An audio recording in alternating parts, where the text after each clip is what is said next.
நம்ம ரவா தோசை வீடியோ எடுத்துகிட்டு இருக்கும்போதே முடிஞ்சு போச்சு 3 நிமிஷம். அதனால் டப்புன்னு உங்கள்கிட்ட என்னன்னு காமிக்காமல் க்ளோஸ் பண்ணிட்டேனேன்னு, அதனால் திரும்ப ஒரு தோசையை ஊற்றி இப்போ எடுத்துக்கிட்டு இருக்கேன்.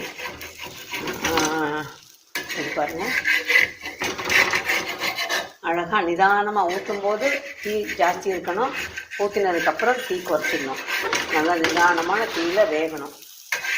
விட்டாச்சு, அவ்வளோதான். ஏற்கனவே நான் ஊற்றி வச்சுருந்தேன் பாருங்கள், அதுவும் இது இருக்குது. 2 தோசை ஆயிடுச்சு. சட்னி ரெடி ஆகிடுச்சு. அரைச்சி இது ரொம்ப நைஸாக அரைக்கக்கூடாது, உப்பு காரமாக இருக்கணும். இந்த மாதிரி தோசைக்கெல்லாம் உப்பு காரமாக இருக்கணும், அப்போ தான் நல்லாயிருக்கும்.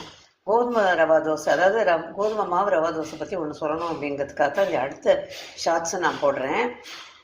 கோதுமை ரவா தோசைக்கு இப்போ பார்த்துட்டிங்கன்னா நீங்கள் ரவை கொஞ்சமாக எடுத்திருந்தேன், அதாவது அரை கப்பில் கம்மியாக எடுத்திருந்தேன். கோதுமை மாவும் அரிசி மாவும் வந்து அரை கப்பு அப்படின்னு முழுசாக எடுத்திருந்தேன்.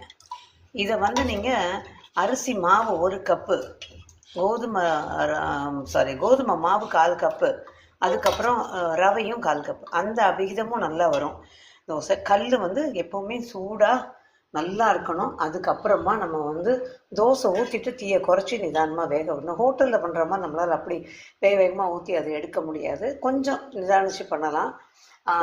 அதே மாதிரி இந்த ரவா தோசைக்கான மிக்ஸை நீங்கள் ரெடி பண்ணி வச்சுக்கலாம்.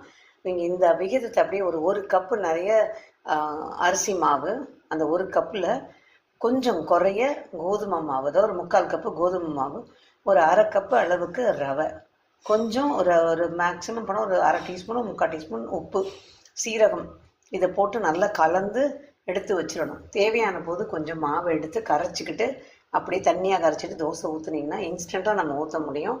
யாருக்காவது ஊர்களுக்கு கொடுத்து விடணும் பிள்ளைங்களுக்கு அப்படின்னா அதுவும் உங்களுக்கு சௌரியம், அந்த மாதிரி பண்ணலாம்.